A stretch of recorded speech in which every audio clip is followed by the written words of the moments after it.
What's in your trunk? Today I'm going to show you what I take in my back of my seat for now. Very important. Some PT. TP. Very important is some TP. A Leatherman. Very handy little outfit.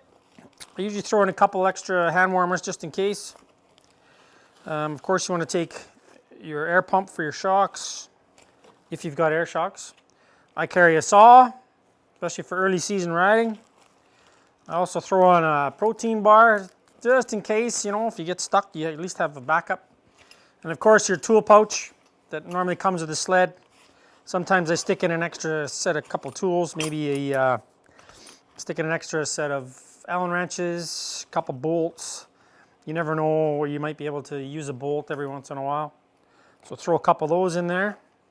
Everybody's a little bit different, but those are what I take. If you haven't already, hit that subscribe button and make sure you turn on that bell notification.